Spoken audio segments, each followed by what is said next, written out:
Hakeem Jeffries. Have you guys heard of him? I don't know that he'd do very well in Chipley if he ran for office, but he's threatening Florida. Oh, you can't do the redistrict. We're going to come down. We're going to get you guys, all this stuff. Go ahead. Make my day. Bring it on. America, on the morning of April 28, 2026, the United States Supreme Court dropped a ruling. 6 conservative justices, 3 liberals. The ruling changed a major protection in the Voting Rights Act that had been in law since 1965. And hours later, that same afternoon, the Florida Senate voted to pass DeSantis' redistricting map 21-17. Every news outlet is calling this good timing for Republicans. It was not timing. It was planning. DeSantis and his lawyers write the legal justification for this map months ago before the ruling ever dropped. His general counsel sent a letter to the state legislator explicitly predicting what the Supreme Court was going to decide before the Supreme Court ever decided it. He originally scheduled this special session for April 20th. He moved it to April 28th on purpose to wait. When the ruling dropped that morning, he posted 2 words. Called it. And if the media is not explaining that part to you, it's because a governor who reads the Supreme Court months in advance and executes a plan within hours of the ruling landed is a lot harder to dismiss than a partisan hack who just is saying Republicans drew a bad map. But the Florida legislature just approved a new congressional map intended to maximize Republicans' advantage.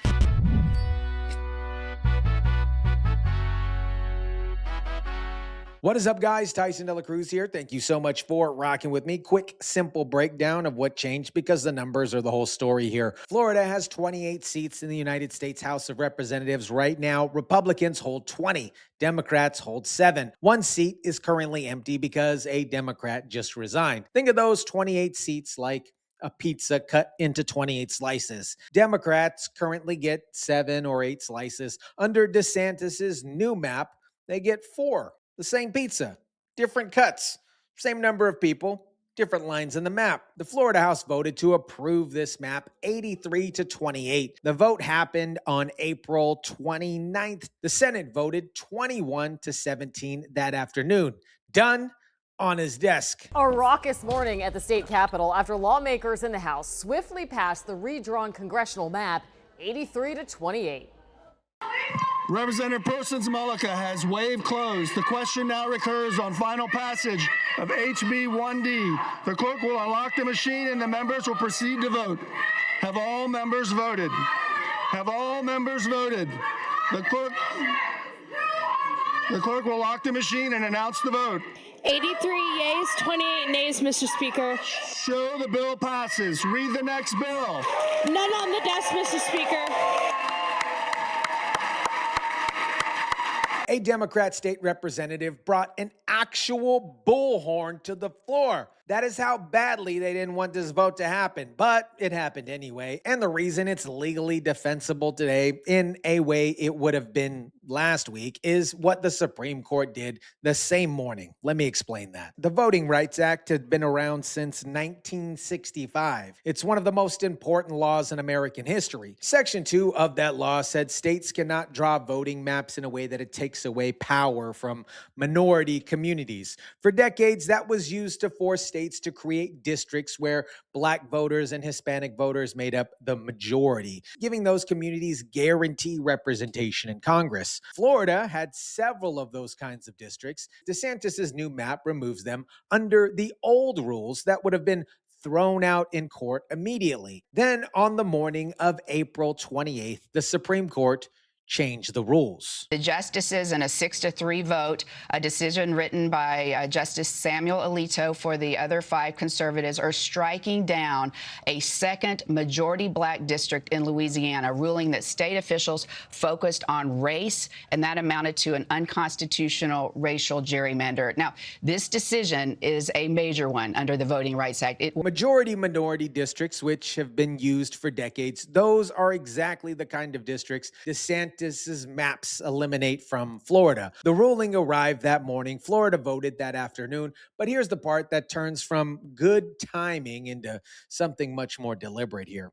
DeSantis' general counsel, his top lawyer, sent a letter to a Florida legislator before the special session even started. The letter said Florida's Fair Districts Amendment radical requirements are now invalid based on expected federal court precedent. He was describing a ruling that had not been issued yet. He was telling lawmakers, here is what the Supreme Court is going to decide. Here is why our map is legal under that decision. Here is how we argue it. The governor's office getting out ahead of it. Attorneys sending this letter leaning on the U.S. Supreme Court's new Louisiana versus Calais ruling. It argues Florida cannot preserve current districts drawn with race in mind. That's as other Republicans deny that the map was drawn for partisan gain. The Senate testified that he did rely on partisan data, and there were, and definitely this does performs much better for Republicans. I mean, doesn't that sort of just show that there was partisan intent at part of what was working? You got a crystal ball? Like, you know how it's going to perform in November? The expert said before the ruling dropped, and it said exactly what DeSantis' lawyers wrote. That is not deciding what the new law is. That is correctly reading where it was going. His lawyers were right.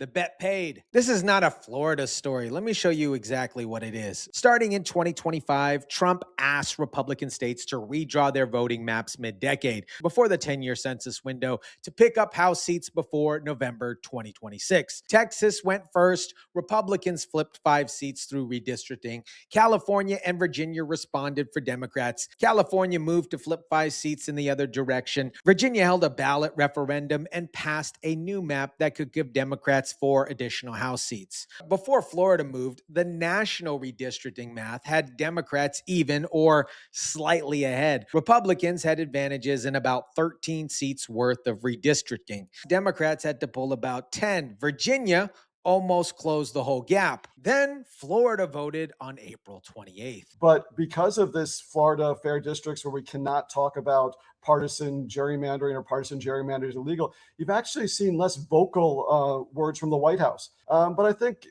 certainly DeSantis can make the argument that the population has changed, but also we don't have a hardcore, we're guessing a little bit on numbers. Our census was in 2020 and we believe that there was an undercount, but this is why generally we would wait till after the 2030 census. Then we would know for sure whether there was an undercount, where people lived in 2030, and then we would redistrict in 2032. The national math here, you guys, now tips back to Republicans. But the professor is also saying something a lot bigger. Mid-decade redistricting may just be the new normal here. Both parties do it now. The question is, who does it better and who does it later? DeSantis did it last. That is a strategic advantage in a multiple round game. But just in the last couple of minutes, we also got news that in the Florida House of Representatives, in that state, they actually just passed a new congressional district map that was proposed by Ron DeSantis, the governor there, just this week. And that would give Republicans potentially another edge, potentially 4 additional seats to the House of Representatives. Let me quickly get into the specifics about who this map is aimed to, because 2 of the biggest names in the Democratic politics in Florida just got drawn into the same district together.